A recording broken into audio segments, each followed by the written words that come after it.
Les choses se précisent au même titre que les Otaniens. En Norvège, qui intensifie des exercices militaires juste à la porte de la Russie. Vous savez que la Suède est officiellement entrée dans l'OTAN. Et les Otaniens se taguent la poitrine pour dire oui, c'est l'échec de Vladimir Poutine. Parce que tous les pays frontaliers à la Russie, nous les avons aujourd'hui dans l'OTAN. Mais je poserai bien la question, en quoi cela constitue un échec de Vladimir Poutine dans sa politique? La Suède n'est pas un problème pour la Russie. La Finlande n'est pas un problème pour la Russie. La Pologne, la Roumanie, Malte, Lettonie, Slovaquie, tous ces pays ne représentent absolument rien devant Vladimir Poutine. Alors, mesdames et messieurs, je dis que les choses se précisent parce que les exercices militaires du côté otanien, mais aussi du côté russe, les exercices militaires s'intensifient. Et cette fois-ci, c'est quelque chose qui sort de l'ordinaire. Qu'est-ce qui se passe? Il y a des exercices militaires conjoints, organisés entre la Russie, l'Iran et la Chine. Ça va chauffer.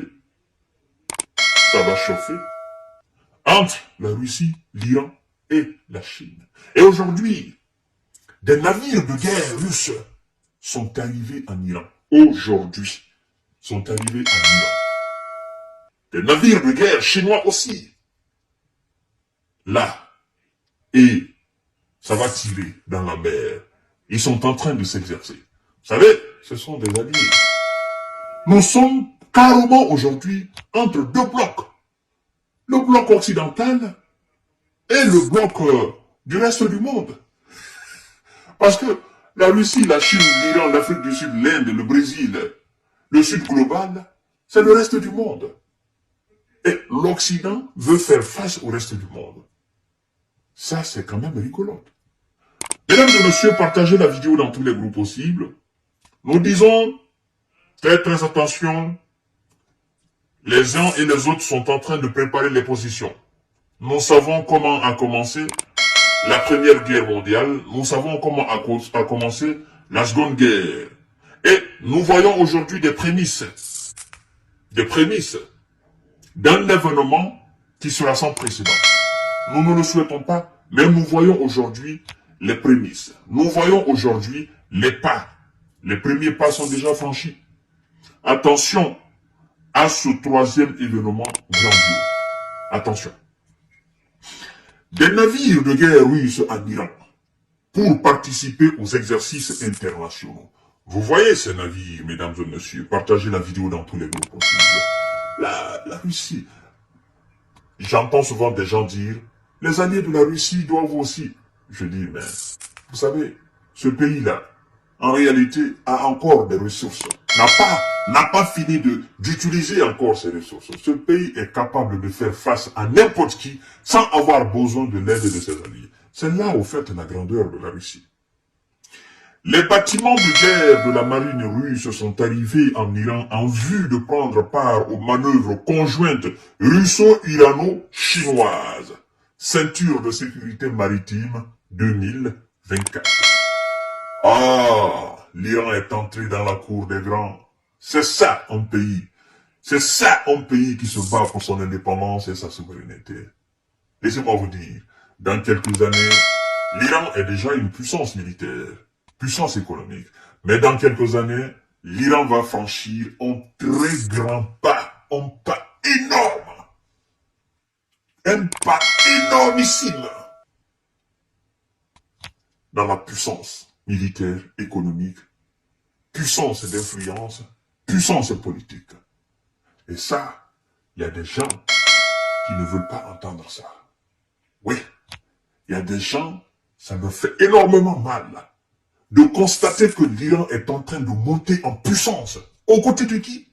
Aux côtés de leur ennemi juré, Vladimir Poutine, la Chine. Vous savez, de ce côté-là, il y a tellement de puissance, il y a tellement de moyens, il y a tellement de technologie, tellement d'argent. Ils ont tellement de moyens que les Occidentaux, quand ils se couchent, ils n'arrivent pas à dormir. Ils se disent, mais vous imaginez, la Russie plus l'Iran, plus la Chine, plus l'Inde, plus le Brésil, plus l'Afrique du Sud, plus l'Algérie, plus l'Égypte, plus l'Arabie Saoudite, et quelque part Qatar. Alors là, non, on est cuit. Mesdames et messieurs, un détachement de navires de la flotte du Pacifique mené par le croiseur lance-missile Variag. Les Russes, ils ont des noms. Hein. Ah oui, il faut être fort pour ça, pour pouvoir les prononcer.